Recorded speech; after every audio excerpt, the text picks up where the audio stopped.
Magsitayo na po ang lahat.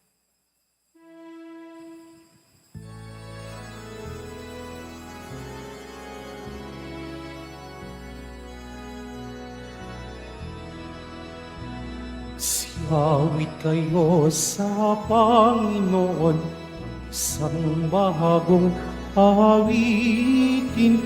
Magsiawit kayo sa Panginoon, buong sandaigdigan.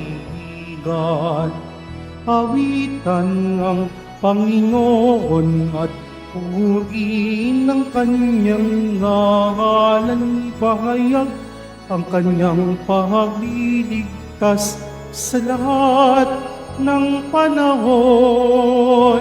Magsiawit kayo sa Panginoon, isang bagong awitin. Magsiawit kayo sa Panginoon, buong sandaigdigan. Sa ngalan ng Ama at ng Anak at ng Espiritu Santo, Amen. sumainyo ang Panginoon. At sumaiyo rin. Mga kapatid, daminin natin ang ating mga kasalanan upang tayo'y maging marapat gumanap sa banal na pagdiriwang.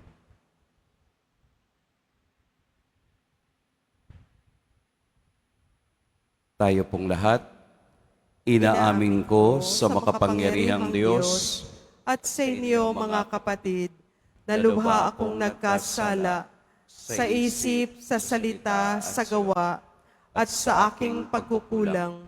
Kaya isinasamo ko sa mahal na Birheng Maria, sa lahat ng mga anghel at mga banal, at sa inyo mga kapatid, na ako'y ipanalangin sa Panginoong ating Diyos. Kaawaan tayo ng makapangyarihang Diyos, patawarin tayo sa ating mga kasalanan, at patnubayan tayo sa buhay na walang hanggan. Amen. Panginoon, kaawaan mo kami. Panginoon, kaawaan mo kami. Kristo, kaawaan mo kami. Kristo, kaawaan mo kami. Panginoon, kaawaan mo kami. Panginoon, kaawaan mo kami. Manalangin tayo. Ama naming makapangyarihan, ang langit at lupa ay iyong pinamamahalaan. Dinggin mo ang pagluhog ng iyong sambayanan at pagkalooban mo kami ng kapayapaan araw-araw sa pamamagitan ni Hesukristo, kasama ng Espiritu Santo, magpa sa walang hanggan. Amen. Magsiupo muna ang lahat. Pagbasa mula sa sulat sa mga Hebreo. Mga kapatid, itong si Melkisedek ay hari ng Salim at saserdote ng kataas-taasang Diyos. Nang pabalik na si Abraham mula sa pagpuksa sa mga hari, sinalubong siya ni Melkisedek at sinabi sa kanya, "Pagpalain ka ng Panginoon." Ibinigay sa kanya ni Abraham ang ikapo ng lahat ng nasamsam sa labanan. Ang unang kahulugan ng pangalan ni Melkisedek ay hari ng katarungan at siya'y hari ng Salim, na sa ibang salita'y hari ng kapayapaan. Walang nabanggit tungkol sa kanya ama at sa ina o sa mga angkang pinagmulan niya. Hindi rin natala ang kanyang kapanganakan o kamatayan, tulad ng anak ng Diyos. Siya ay saserdote magpakailanman. Ito'y lalo pang naging maliwanag nang magkaroon ng ibang saserdoteng katulad ni Melkisedek. Naging saserdote siya dahil sa kapangyarihan ng buhay kailanman ay di matatapos at hindi dahil sa lahi. Ayon sa tuntunin ng kautusan, sapagkat ito ang sinasabi ng kasulatan tungkol sa kanya. Ikaw ay saserdote magpakailanman, ayon sa pagka-saserdote ni Melkisedek. Ang salita ng Diyos. Salamat sa Diyos.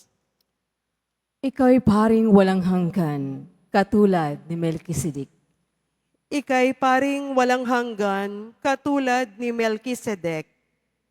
Sinabi ng poon, Hari ko't Panginoon, maupo ka sa kanan ko, hanggang ang kaaway mo ay lubos na mapasuko, pagkat iyong matatalo. Ika'y paring walang hanggan, katulad ni Melkisedek. Magmula sa dakong Siyon, ay palalawakin niya ang lupaang iyong sakop, at lahat ng kaaway mo'y sasakupin at pagharian, gayon ang kanyang utos. Ika'y paring walang hanggan, katulad ni Melkisedek. Sasamahan ka ng madla kung dumating ang panahong lubusin ka ng kaaway mo. Magmula sa mga bundok, lalabas at sasamahan ka ng mga kabataan. Ika'y paring walang hanggan, katulad ni Melkisedek.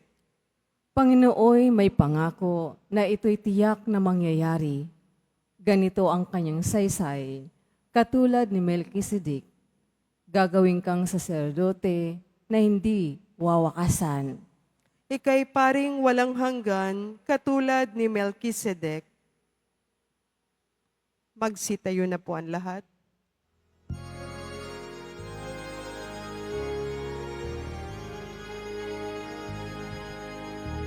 Hallelujah, Hallelujah, Hallelujah, Hallelujah.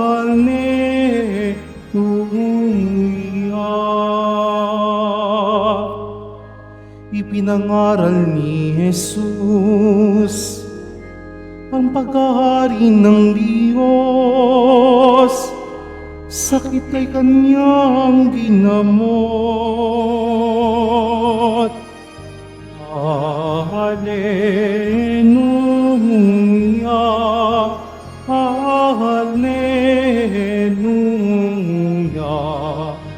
Hallelujah.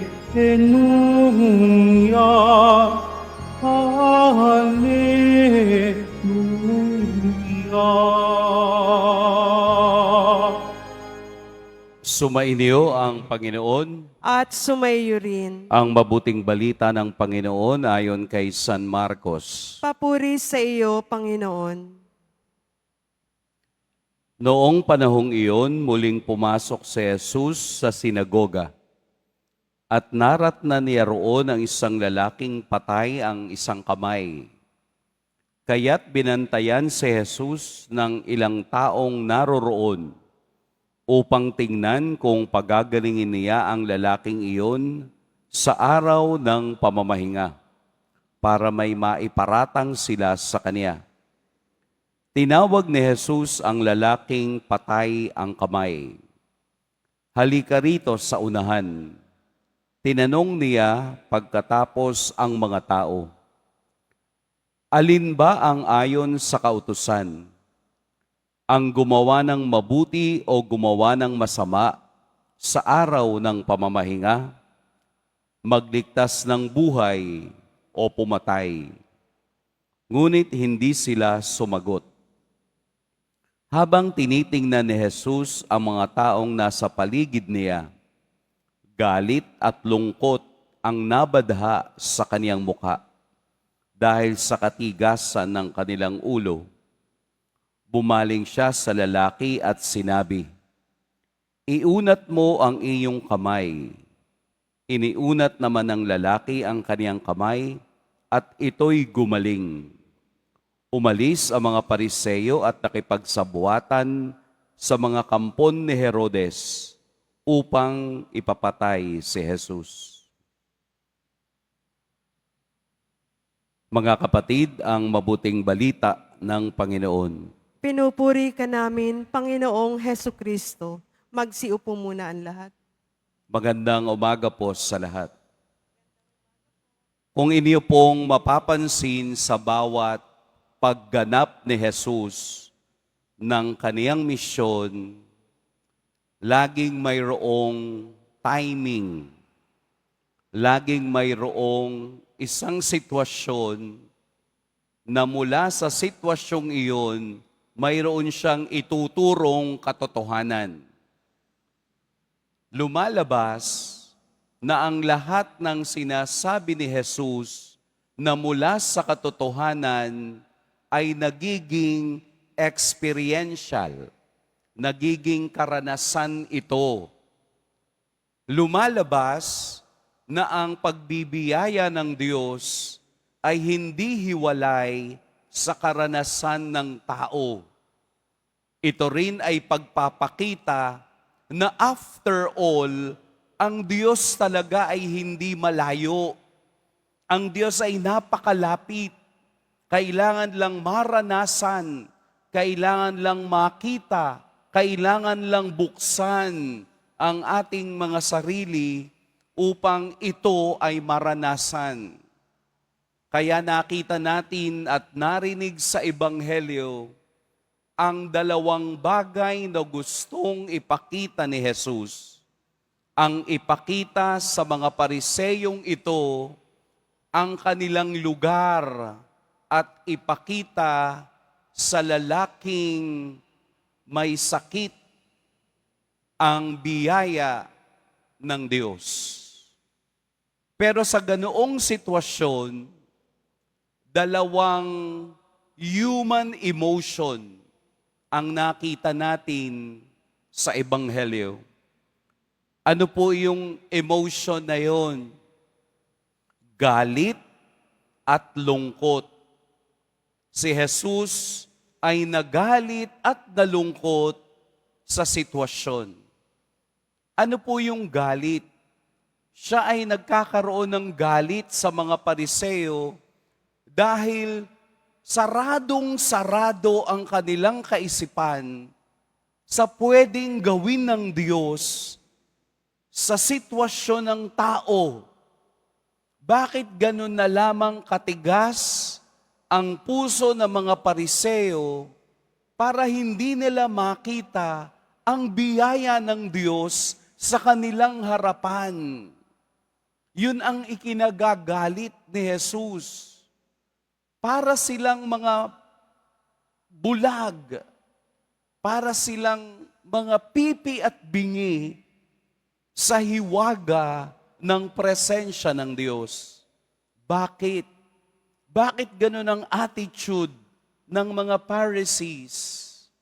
Dahil ang mga Pariseo ay masyadong mapagpagaling o masyadong nagmamagaling sa kanilang mga sarili. Na para bang lagi nilang gustong ipakita sa mga ordinaryong tao na sila lamang ang mahal ng Diyos at kayo hindi, kami lang. Ganun katigas yung kanilang paniniwala sa kanilang pag-iral, lalong-lalo na sa loob ng sinagoga. Siya rin ay nalulungkot dahil nawawalan na ng unawa o kahulugan ang salitang mabuti.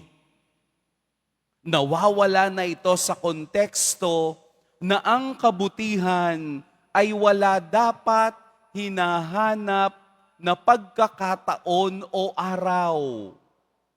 Kahit na ito ay araw ng pamamahinga, nagpakita pa rin si Jesus ng kabutihan. Nangangahulugang ang kabutihan ay walang hinihintay na oras o panahon. Siya ay nalulungkot dahil nasasaraduhan ang kanilang isip sa dapat mangyari at dapat gawin ng mga batas ni Moses sa lumang tipan, na sa araw ng pamamahinga, bawal ang ganitong mga bagay. Pero ipinaliwanag na ni Jesus, ang mga bagay na ito, hindi pa rin nila nauunawaan. Kaya ipinakita niya ang himala ng Diyos sa lalaking patay ang isang kamay. Bakit kaya kamay? Dahil ang kamay ay may kakayahang tumanggap at kakayahang magbigay. Dahil ang kamay ay may kakayahang yumakap, may kakayahang gumawa ng mabuti, may kakayahang ang iba ay madala sa Diyos. Ang ating mga kamay ay simbolo ng pagdilikha ng Diyos, patuloy na pagbibigay ng biyaya sa iba. At ating mga kamay na ito, huwag nating hayaang mamatay dahil lamang sa galit at lungkot na nakikita natin sa iba. Hayaan nating ang mga kamay na ito ang maging kasangkapan ni Kristo upang ang biyayang ibinigay niya sa atin ay kapareho ding biyayang ibabahagi natin sa iba. Dahil ang pagbabahagi ay hindi kawalan kung hindi ito ay nagdaragdag ng mas lalo pang maraming biyaya na ibinibigay ng Diyos. Dahil sa kamay na ito, tayo ay nagkaroon ng kaligtasan. Ipinakikita ni Jesus na sa kaniyang pagpapagaling sa lalaking patay ang kamay, muli niyang isinasalin sa atin ang biyayang dapat din ay ating ibinabahagi. Huwag nating hayaang ang kamay na ito ay manigas na dahil sa pagiging makasalanan. Hayaan nating ito ang maging kasangkapang muli ng Diyos sa pagbibigay biyaya sa iba. Kung paanong ipinakita ni Jesus sa isang sitwasyon ang pwedeng matanggap na biyaya kung tayo rin ay nagiging kasangkapan ng biyaya sa iba. Huwag nating hayaang mabulok ang mga kamay nang hindi gumagawa ng mabuti sa anumang oras at pagkakataon. Huwag nating hayaang patuloy na mabulok ang kamay sa paggawa ng kasalanan na dapat ay kabutihan ang ginagawa nito. Huwag mong hayaang dalin ka ng kamay sa pagiging isang makasalanan. Kung mandurukot ka man na nasa loob, mas mabuti pang walang kamay na pumasok sa langit. Kung scammer ka man na nagsisimba, mahiya ka sa harapan ng Diyos. Kung ang kamay mo ang ginagawa mong panakit sa ibang tao, mahiya ka dahil nagdarasal ka. Ang kamay ay nangangalaga, ang kamay ay nagmamahal, ang kamay ay nagpapakita ng biyaya ng Diyos. At yun po yung wag nating kalimutan.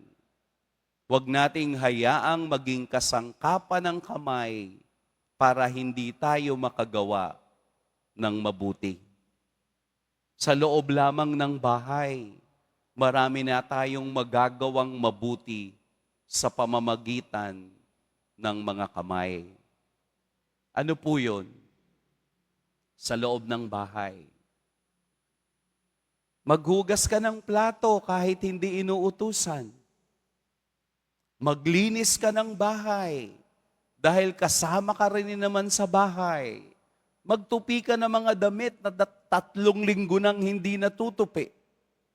Yung kalderong ginamit ninyo nung New Year, baka hindi pa nahuhugasan. Maglaba ka. Kahit nagagalit ka sa asawa mo, ipaglaba mo. At least mabuti ang ginawa mo.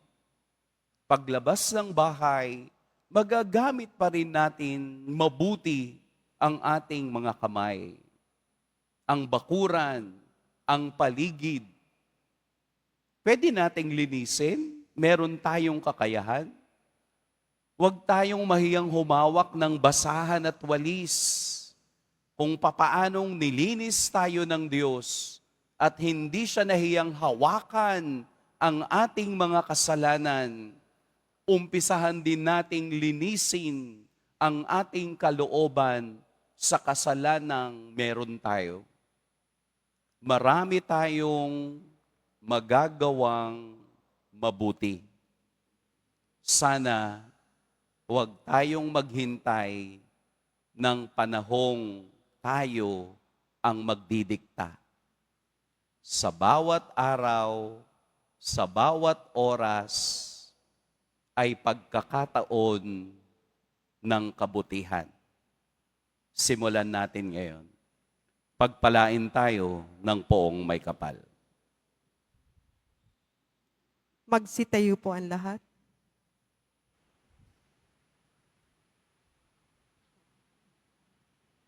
Minamahal kong mga kapatid, pinalaya tayo ni Kristo sa mapanirang kapangyarihan ng kasamaan at kasalanan upang maging malaya tayong makibahagi sa pagpapahayag ng mabuting balita. Hinihingi natin ang biyaya at pagbabasbas na ito. Diyos ng pag-ibig, iabot mo ang iyong kamay sa amin. Diyos ng pag-ibig, iabot mo ang iyong kamay sa amin. Ang simbahan naway makatagpo ng pamamaraan na mapalaya ang sinuman sa anumang hadlang upang ipahayag ang Ebanghelyo sa mga tao sa ating panahon ngayon. Manalangin tayo. Diyos ng pag-ibig, iabot mo ang iyong kamay sa amin. Sa nagugutom na daigdig, lalo na sa mga taong hindi makatarungang pinagkakaita ng pagkain, damit at tahanan, naway pagkalooban sila ng Panginoon ng pag-asa at kalakasan ng loob. Manalangin tayo. Diyos ng pag-ibig, iabot mo ang iyong kamay sa amin. Ang lahat ng mga Kristiyano, nawa hindi maging mga taong mapagkunwari na sumusunod sa batas, kundi maging mga taong may pusong gagawin ang mabuti at nararapat bilang mga anak ng Diyos. Manalangin tayo. Diyos ng pag-ibig, iabot mo ang iyong kamay sa amin. Tayong lahat naway magmalasakit sa mga nagdurusa at naghihirap upang mapagaan ang kanilang dinadala at tulungan silang patuloy na manalig sa Diyos. Manalangin tayo. Diyos ng pag-ibig, iabot mo ang iyong kamay sa amin. Ang mga namatay at yaong mga nagluluksa sa kanilang pagkawala, naway makatagpo ng pag-asa at kasiyahan sa Panginoon muling nabuhay. Manalangin tayo. Diyos ng pag-ibig, iabot mo ang iyong kamay sa amin. Sa ilang sandali ng katahimikan, ating ipanalangin ang iba pang mga pangangailangan ng ating pamayanan. Gayon din ang mga intensyon na inaalay sa ating misa sa araw na ito at isama na rin natin ang ating mga pansariling kahilingan. Manalangin tayo. Diyos ng pag-ibig, iabot mo ang iyong kamay sa amin. Mapagmahal na Diyos, inaangkin namin na kami ay sa iyo at sa iyong anak. Sa pamamagitan ng Espiritu Santo, tulungan mo kaming mahalin ka sa pamamagitan ng aming pagkalinga at pagbibigay kasiyahan sa aming kapwa. Hinihiling namin ito sa pamamagitan ni Kristong aming Panginoon. Amen. Magsiupo muna ang lahat.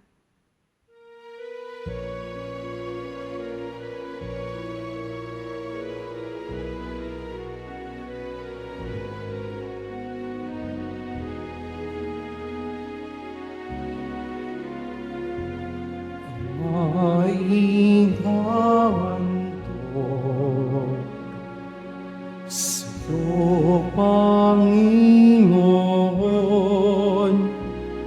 ang tinapay at alak mula sa aming kamay. Sa iyong kabutihan, aming inalay ang tinapay at alak sa isag ng aming buhay. Magsitayo na po ang lahat. Manalangin kayo mga kapatid upang ang paghahain natin ay kalugdan ng Diyos amang makapangyarihan. Tanggapin nawa ng Panginoon itong paghahain sa iyong mga kamay, sa kapurihan niya at karangalan, sa ating kapakinabangan at sa buong sambayanan niyang banal.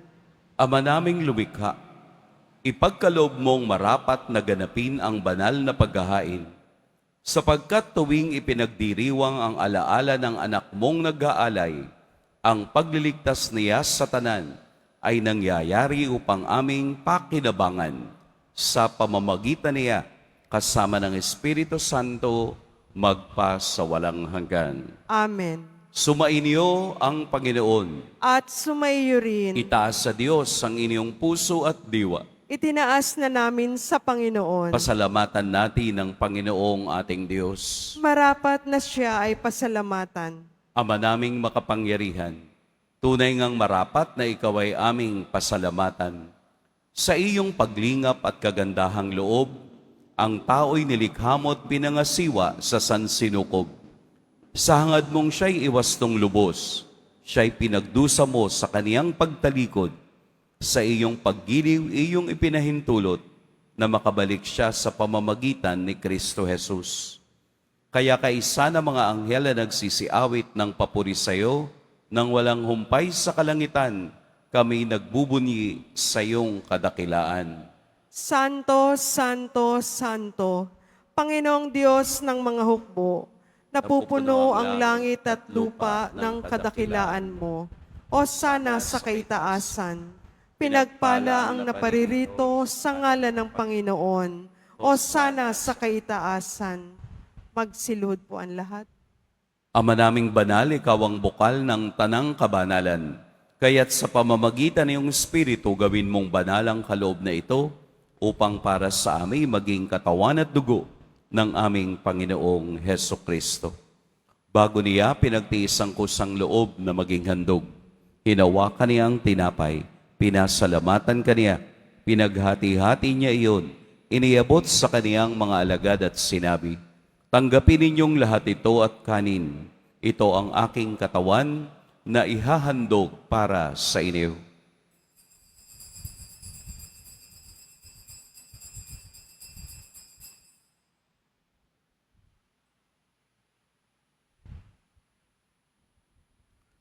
Gayun din naman, noong matapos ang hapunan, hinawakan niya ang kalis, muli kaniyang pinasalamatan, inabot niya ang kalis sa kaniyang mga alagad at sinabi, tanggapin ninyong lahat ito at inumin, ito ang kalis ng aking dugo, ng bago at walang hanggang tipan, ang aking dugo na ibubuhos para sa inyo at para sa lahat, sa ikapagpapatawad ng mga kasalanan.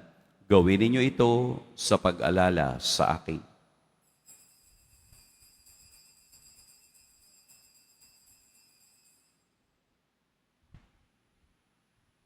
Magsitayo na po ang lahat. Ipagbunyi natin ang misteryo ng pananampalataya. Si Kristo'y namatay, si Kristo'y nabuhay, si Kristo'y babalik sa wakas ng panahon. Ama, ginagawa namin ngayon ang pag-alala sa pagkamatay at muling pagkabuhay ng iyong anak. Kaya tinaalay namin sa iyo ang tinapay na nagbibigay buhay at ang kalis na nagkakaloob ng kaligtasan. Kami nagpapasalamat dahil kami iyong minarapat na tumayo sa harap mo para maglingkod sa iyo. Isinasamo namin kaming magsasalo-salo sa katawan at dugo ni Kristo ay mabuklod sa pagkakaisa sa pamamagitan ng Espiritu Santo. Ama, lingapin mo ang iyong simbahang laganap sa buong daigdig. Puspusin mo kami sa pag-ibig kay San Francisco na aming Papa at ni Jose na aming Obispo at ng Tanang Kaparian. Alalahanin mo rin ang mga kapatid naming nahimlay nang may pag-asang sila'y muling mabubuhay, gayon din ang lahat ng mga pumanaw. Kaawaan mo sila at patuloyin sa iyong kaliwanagan. Kaawaan mo at pagintapating kaming lahat na makasalo sa iyong buhay na walang wakas.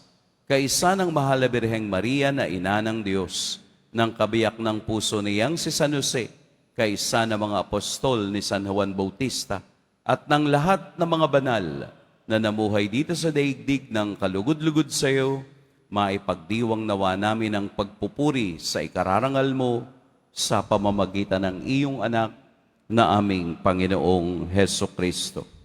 Sa pamamagitan ni Kristo, kasama niya at sa Kaniya, ang lahat ng parangal at papuri ay sa iyo, Diyos Amang makapangyarihan, kasama ng Espiritu Santo, magpa sa walang hanggan. Amen. Sa tagubilin ng nakagagaling na utos at sa turo ni Jesus na Panginoon natin at Diyos, ipahayag natin ng lakas loob. Ama namin, Sumasalangit ka, sambahin ang ngalan mo, mapasa amin ang kaharian mo, sundin ang loob mo dito sa lupa para nang sa langit. Bigyan mo kami ngayon ng aming kakanin sa araw-araw, at patawarin mo kami sa aming mga sala, para nang pagpapatawad namin sa nagkakasala sa amin. At huwag mo kaming ipahintulot sa tukso, at iadya mo kami sa lahat ng masama. hinihiling namin kami iadya sa lahat ng masama. Pagkalooban ng kapayapaan araw-araw, iligtas sa kasalanan at ilayo sa lahat ng kapahamakan. Samantalang aming pinananabikan ang dakilang araw ng pagpapahayag ng tagapagligtas naming si Heso Kristo. Sapagkat iyo ang kaharian at ang kapangyarihan at ang kapurihan magpakailanman. Amen. Panginoong Heso Kristo, sinabi mo sa iyong mga apostol, kapayapaan ang iniiwan ko sa inyo, ang aking kapayapaan ang ibinibigay ko sa inyo. Tunghayan mo ang aming pananampalataya at huwag ang aming pagkakasala. Pagkalooban mo kami ng kapayapaan at pagkakaisa ayon sa iyong kalooban, kasama ng Espiritu Santo, magpa sa walang hanggan. Amen. Ang kapayapaan ng Panginoon naway laging sumainiyong lahat.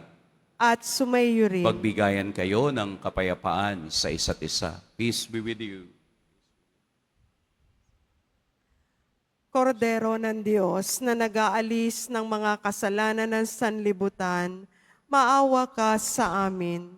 Kordero ng Diyos na nag-aalis ng mga kasalanan ng sanlibutan, maawa ka sa amin. Kordero ng Diyos na nag-aalis ng mga kasalanan ng sanlibutan, ipagkaloob mo sa amin ang kapayapaan. Magsilhod po ang lahat.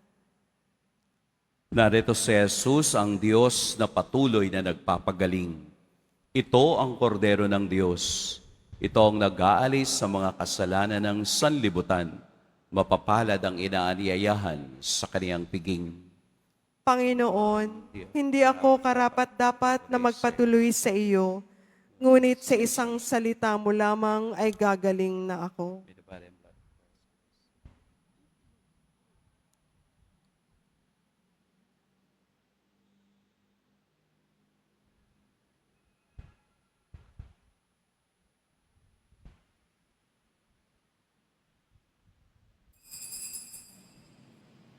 Para sa lahat ng tatanggap ng banal na komunyon, sasagot po tayo ng amen pagkasabi ng pari o ng lay minister ng katawan ni Kristo at isubo agad sa bibig bago umalis sa harapan ng pari o lay minister. Sumunod po tayo.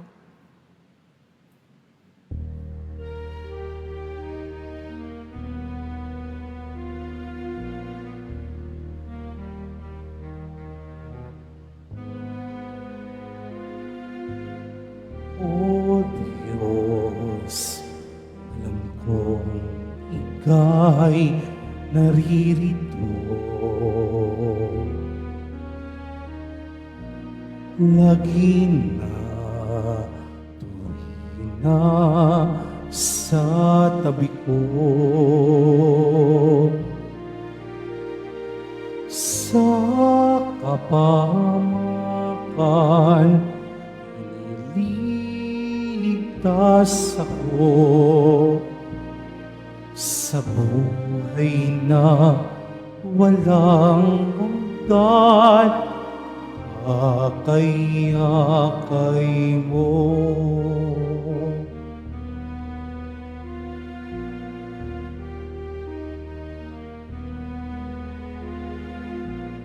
Puso ko yung nasiyasat, batid mo ang lahat-lahat.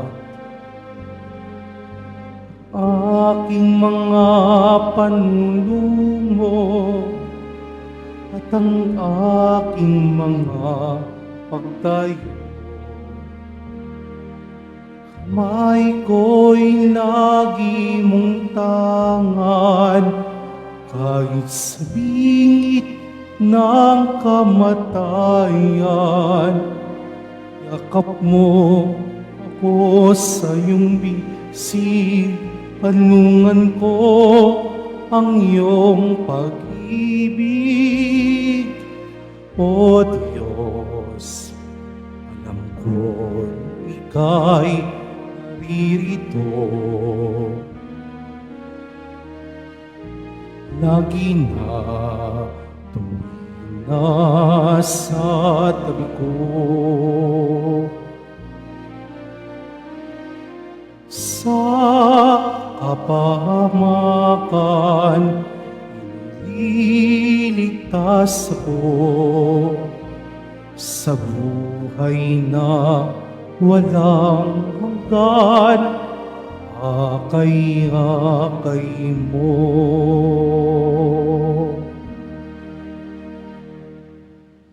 Announcement. Muling ibinabalik ng Quiapo Church ang Iloilo Pilgrimage Batch 2 sa darating na ika-18 hanggang ika-20 ng Pebrero. Halina't magdasal at maglakbay sa iba't ibang simbahan at makasaysayang lugar sa lalawigan ng Iloilo. Ang mga flyers ay available sa ating information guard katabi ng ating finance office. Maaari din kayong tumawag sa numerong 0927-819-5959 para sa mga karagdagang impormasyon. Ito po ay limited slots only. Paalala sa mga nagsisimba, pagkatapos ng misa, wiwisikan po ang lahat ng banal na tubig. Pinakikiusapan ang lahat na manatili lamang muna sa inyong mga lugar. Tanging sa Quezon Boulevard o sa Plaza San Juan lamang ang labasan ng lahat. Sumunod po tayo. Maraming salamat po sa inyong pagdalaw at pagsisimba sa Basilica Menor at Pambansang Dambana ni Jesus Nazareno. Magsitayo na po ang lahat. Manalangin tayo.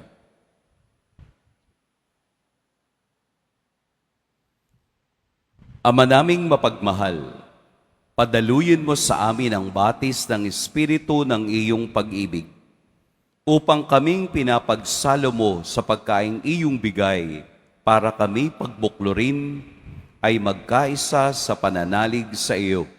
Sa pamamagitan ni Hesukristo, kasama ng Espiritu Santo, magpa sa walang hanggan. Amen. Sumainyo ang Panginoon. At sumayo rin. Yumuko kayo para sa pagbabasbas.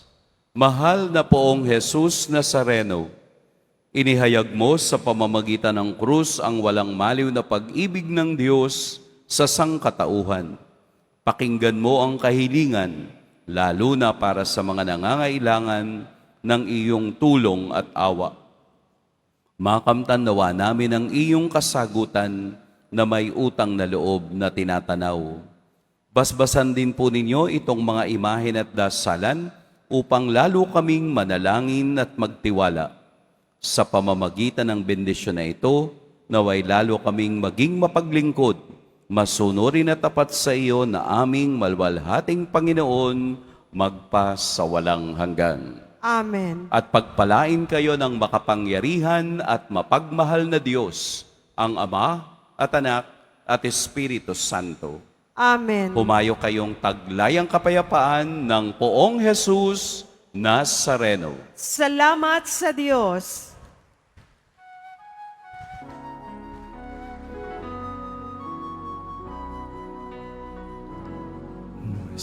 Padre Jesus Nazareno, sinasamba ka namin. Pinipintuho ka namin. Aral mo ang aming buhay at kaligtasan. Padre Jesus Nazareno, iligtas mo kami sa kasalanan.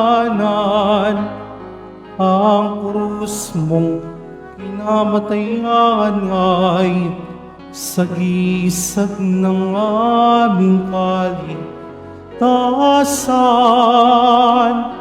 Nuestro Padre Jesus Nazareno, dinarangal ka namin. Nuestro Padre Jesus Nazareno, niluluwalhati ka namin. Nuestro Padre Jesus Nazareno, dinarangal ka namin. Nuestro Padre Jesus Nazareno, niluluwalhati ka namin.